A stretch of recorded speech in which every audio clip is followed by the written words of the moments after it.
السلام عليكم يا بنات. النهارده ده معانا الشعر ده كده. الشعر ده فيه ابيض كتير، عايزين طبعا نصبغ الشعر الابيض ده ونداريه، وهنعمل جلسة بروتين للعميلة.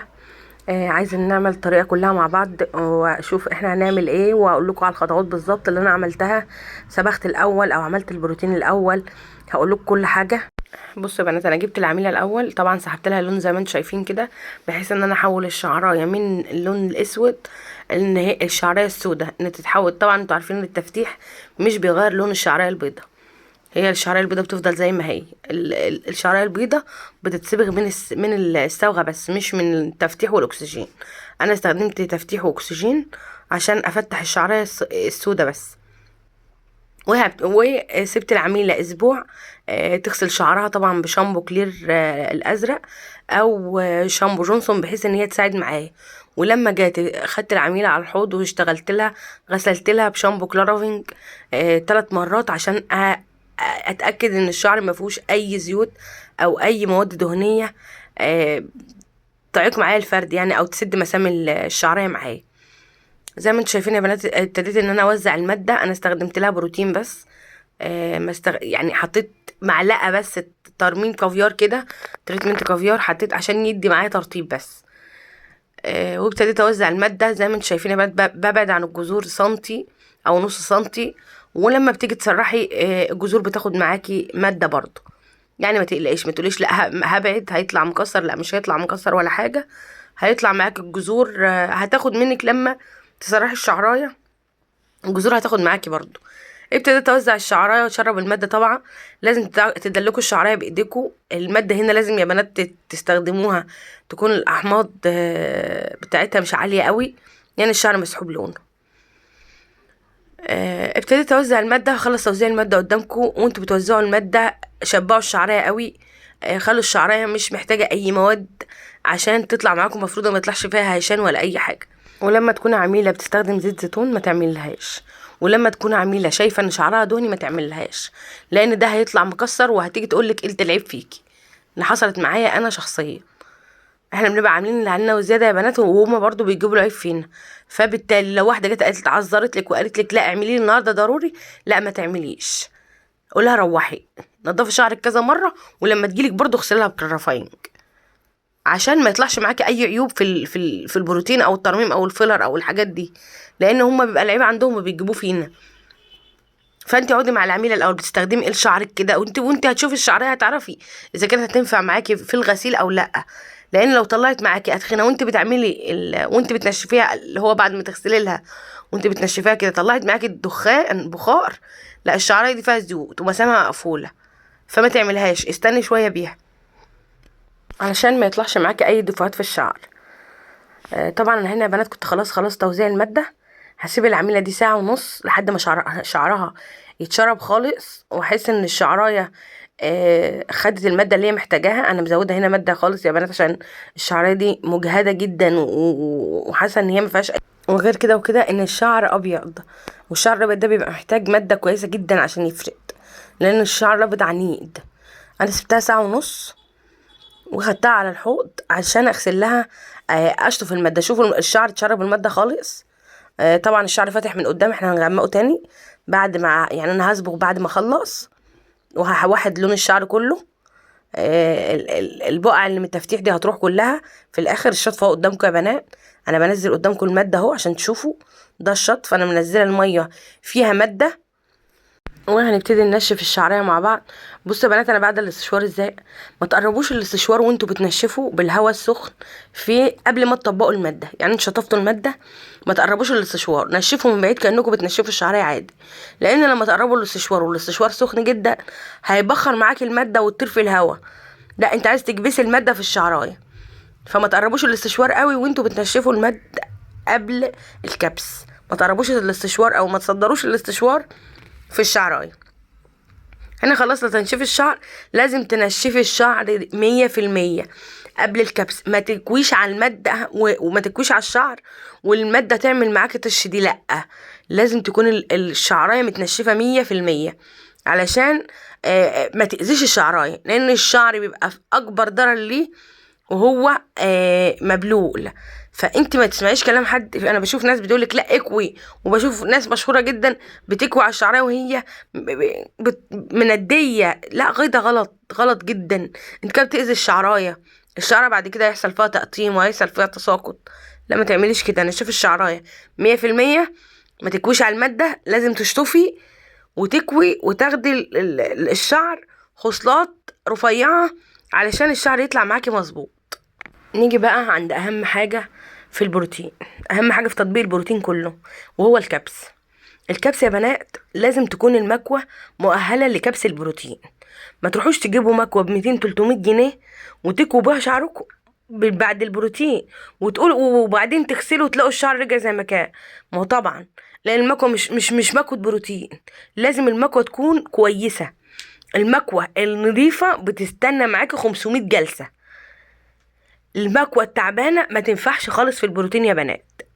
بالنسبة للكبس بقى، انا ممكن اكبس شعرية، ممكن اكبس خصل الشعر مرتين 3 بس. ما فيش حاجة اسمها 20 و10 كبسات والكلام ده. في شعراية بتحكم عليكي انت هي عايزة ايه. في مادة محطوطة في الشعراية. ما تحكميش على النوع البروتين كل واحد.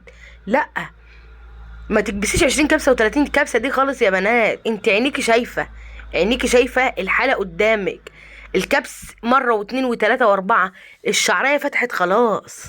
اكبسي مرة كمان زيادة التأكيد وخلاص. ما تسمعيش كلام حد في ان 20 كبسة و10 كبسات دي. انت بتكبسي الخصلة قدامك، الخصلة فتحت سيبيها كبسة والتانية وخلاص، تأكيد وخلاص. طيب يا نوسة، لو عايزين نصبغ نعمل ايه ونبتدي ازاي؟ لما تيجوا تصبغوا اي لون إن كان يا بنات، تسحبوا اللون الاول، لان التفتيح اكتر حاجه بتضر الشعر وممكن الشعر يأستك. فانت بتسحبي اللون الاول وبتريحي الشعر مثلا اسبوع، وبعدين تيجي العميله تغسلها بكلورافاين وتطبقي البروتين عادي خالص. وبعد ما تطبقي البروتين تقومي عامله ايه؟ تقومي بقى حاطه الصبغه النهائيه. اكيد الصبغه النهائيه دي بنستخدم لها اكسجين 20، فضرره بيكون اقل. وطبعا احنا سحبنا اللون، فده اللي فيه المشكله يعني. ده اللي ممكن يحصل فيه استكه. طيب يا نوسة، انا عملت شعري بروتين وعايزه اعمل صبغه. هتيجي تفتحي لون الشعر وانت عامله بروتين بتفتيح، هتعملي بتفتيح هتلاقي شعرك بيتقطع. شوفي بقى ده شعرك درجته لونه ايه، واصبغي اول درجه بعده. طبعا لو اسود ده كان مستحيل يطلع معاكي اي لون. لو شعرك ماشي رقم 5 رقم 6 رقم 4 ممكن برضو نطلع منه بعد الألوان. ممكن نستخدم يعني صبغة بدون أمونيا اللي هي تدي معاك درجة لون، بحيث ان الشعر ما يتضررش لانه معمول بروتين. لكن لو عايز تعملي بروتين مع صبغة، يبقى سحب الأول وبعدين بروتين وبعدين الصبغة اللون النهائي. ويفضل انك تريحي الشعر بين الحاجات دي، يعني يكون السحب الأول وتريحي الشعر بعدها اسبوع 10 ايام، وبعدين تجيبيها تغسلها بكلورافاين وتغسلها الشعر كويس وتنضفيه وتوزعي المادة وتطبقي المادة اللي هو البروتين، وبعدين تصبغي النهاية خالص، تصبغي الشعر الصبغة العادية بأكسجين 20. طبعا مش انا عملت العميلة اول مرة اصور العميلة وهي عاملة كده علشان اوريكم اللي هو البيبي هير، الحتة اللي قدام بتتعمل ازاي. هنا يا بنات كنت خلصت يعني خلصت خلاص كده كبس المادة. وهنريح الشعر ده ربع ساعة نص ساعة، وهنبتدي نغسله بشامبو العناية اللي هو 0 صوديوم و0 سلفات، عشان ده والعميلة برضو تستخدمه بعد ما تروح، عشان ده بيساعد ان الشعر يفضل معاكي فترة طويلة. هنغسل الشعر برضو يا بنات مع بعض علشان ما بقاش فوتت اي حاجة ما قلتها لكوش او ما مرتكوش يعني. طبعا هنغسل بميه ساقعه، هنبل الشعر كله ميه، وهنتاكد ان الشعر كله اتبل، عشان غلط ان احنا نحط الشامبو كده على الشعر على طول. هنبل الشعر كله ميه وهنحط الشامبو وهنرغي ونغسل كويس جدا جدا جدا جدا، عشان ننزل كل الماده اللي في الشعر، عشان الفرو ما تتضررش. يعني ما تخافيش انك تغسلي العميله، اغسلي ونشفي وشعر العميله هيطلع معاكي بيلمع، لانك نزلت كل الماده اللي كانت مخليه فيه بهتاء، لان الماده يدوب اتكبست. لا لما الشعر يتغسل هيبان معاكي كويس جدا جدا جدا. فانت اغسلي الشعر كويس وتأكدي ان الجذور ما فيهاش اي مادة عشان ما يحصلش معاها قشرة او اي ضرر للفروة. واغسلي الشعرية كويس جدا جدا، نزلي منها اي مادة زيادة علشان العميلة ما تتضررش بعد كده. احنا هغسل دلوقتي يا بنات بالشامبو قدامكم. لازم مجموعة العناية اللي العميلة تستخدمها: شامبو وبلسم وسيرم وحمام كريم. طبعا قلت لكم استخداماتهم قبل كده كتير. هتغسلي الشعر كويس جدا جدا وتنضفيه من اي مواد، وهننشف مع بعض دلوقتي. طبعا هنشف لها نص تنشيفه كده، وهحط لها الصبغه النهائيه اللي هي اللي تصبغ الشعر، عشان في شعر ابيض كتير ما خدش معايا من التفتيح. وهوريكم النتيجه النهائيه. هنا هو يا بنات كنت خلصت لها، حطيت لها الصبغه الاخيره، حطيت لها درجه بني غامق يعني مش فاتح، يعني بني متوسط كده. وهتشوفوا النتيجه مع بعض يا بنات. انا هنا بنشف، لازم تنشفوا بهواء بارد. ده الشعر يا بنات بعد ما خلصت خالص. بصوا طريان ولمعه وحاجه، يعني حاجه حلوه جدا. طبعا لازم يا بنات طالما غسلتوا الشعر بميه بارده تنشفوا الشعر باستشوار هواء بارد. ما ينفعش تكوني غاسله بميه ساقعه وبعدين تنشفي بهواء سخن، عشان ده بيسبب تقطيم بعد كده. فانتي نشفي بهواء بارد، وبعد كده شغلي الاستشوار اخر دقيقه كده ولا اخر دقيقتين. بصوا الشعر، بصوا ما شاء الله اللهم بارك. يعني الشعر الابيض مفيش، الشعر اتفرد 100%، مفيش هيشائن، مفيش كسر في الشعر، مفيش اي دفوه. الشعر كويس جدا يا بنات اهو. طبعا اختيار المادة مهم جدا يا بنات. لازم تختاروا مادة صح، مادة كويسة، مادة مش ملعوب فيها، مش متعبية. الباركود على الازازة، عندك برنامج على التليفون باركود، اعملي المسح بتاع الكود على التليفون عندك، وصوري الازازه، شوفي الازازه، اعرفي تفاصيلها عامله ازاي، اعرفي الماده اذا كانت اصليه او لا. خليكي شغاله صح عشان ما تغلطيش. الخطوات امشي عليها صح، وانت بتنشفي في هوا بارد كده ما تزهقيش. ما تقوليش لا خلاص انا زهقت اشغل بقى الهوا السخن. لا، الهوا السخن هيعمل معاكي التقطيم بعد كده، هيبوظ الشعرية جدا جدا جدا.